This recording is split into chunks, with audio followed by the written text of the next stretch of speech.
मेरे किसान भाइयों को राम राम।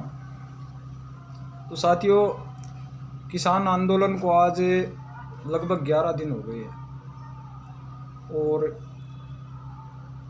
कल जो वार्ता हुई थी किसान संगठनों के प्रतिनिधियों की और सरकार की,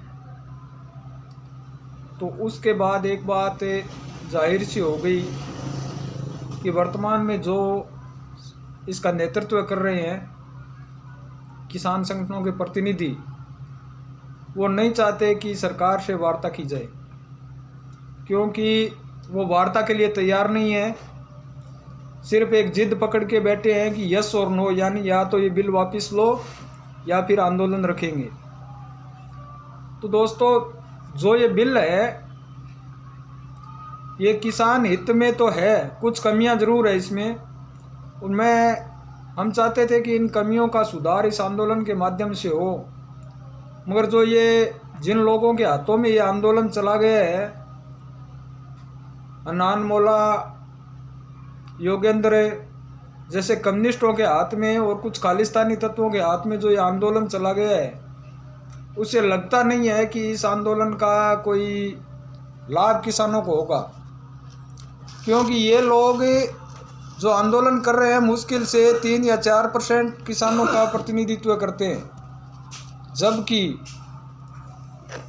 90% किसान, 92% किसान खेतों में बैठे हैं, उनकी भी कुछ इच्छाएं हैं, उनकी कुछ मनोकामनाएं हैं। तो ऐसे किसान जिन्होंने इस बिल के माध्यम से जो भाव इस साल मूंगफली का, कपास का, सरसों का जो लिया है और जो इसका लाभ देखा है, उसके माध्यम से मुझे ये नहीं लगता कि सरकार ये बिल विरोध की वजह से वापस लेगी। अगर वापस लेगी तो इन बिल के पक्ष में भी बहुत बड़ा किसानों का हजूम उमड़ेगा। तो दोस्तों, इस आंदोलन के पीछे बहुत बड़ी साजिश की बू आ रही है, जो कम्युनिस्टों ने और विदेशी ताकतों ने मिलकर जो किसानों के आंदोलन को हाईजैक किया है। आज तो स्थिति ये हो गई है कि हम जीवन दिया है किसानों की सेवा में, और आज हम जब कोई बात कहते हैं या करते हैं किसान हित की, तो लोग ऐसे भी बैठे हैं जो गद्दार कहने तक से नहीं चूकते, हमें नसीहत देने का प्रयास करते हैं कि आप क्या जानो किसानों के बारे में। तो ऐसे लोग जिन्होंने किसान के लिए कभी कुछ किया ही नहीं और आज हमें चैलेंज करे, ये बात गले नहीं उतरती। दोस्तों, एक सच्चाई मैं आपको बताता हूँ। जैसा कि आप भी जानते हैं कि पंजाब का जो किसान जो ये दम भर रहा है कि मैं 6 महीने तक वहाँ से नहीं हिलूंगा, क्या आपको पता नहीं है उस किसान की हकीकत क्या है? पंजाब का किसान, उसकी स्थिति ये है कि उसके घर अगर उसका पाहुणा भी आ जाए, यानी उसकी बेटी को ससुराल भेजना हो, तो 500 रुपये के लिए भागता हुआ आड़ती के पास जाता है। हॉस्पिटल से दवाई लानी हो तो भागता हुआ भागकर आड़ती के पास जाता है। ये स्थिति है पंजाब के किसान की, चाहे कितना ही बड़ा किसान हो, ये हकीकत है। मगर आज वही किसान 6 महीने तक वहाँ बैठे रहने का दम भर रहा है, जिसके घर पर आटा चूर्ण आड़ती के बिना आ नहीं सकता शाम को, और वो 6 महीने तक वहाँ दिल्ली में बैठा है। क्या यहाँ देश का किसान पागल है जो ये समझता नहीं है कि ये किन लोगों के द्वारा ये आंदोलन किया जा रहा है? हम कहते हैं आंदोलन कर रहे हैं, हम किसानों के आंदोलन के साथ है, मगर हम ये भी चाहते हैं कि सरकार से वार्ता करे, बिंदुवार चर्चा करे। यस और नो नहीं चलेगा। जो किसान के हित की बात है उसको सरकार से स्वीकार कराए। आप चर्चा से क्यों भाग रहे हो?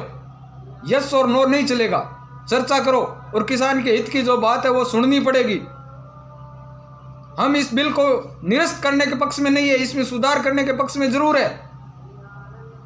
मगर ये मुट्ठी भर लोग जो आंदोलन के नाम पर खालिस्तानियों, विदेशियों के चंदे से वहां पर बैठे हैं, उनकी औकात नहीं है कि हम सभी किसानों का वो प्रतिनिधित्व करें।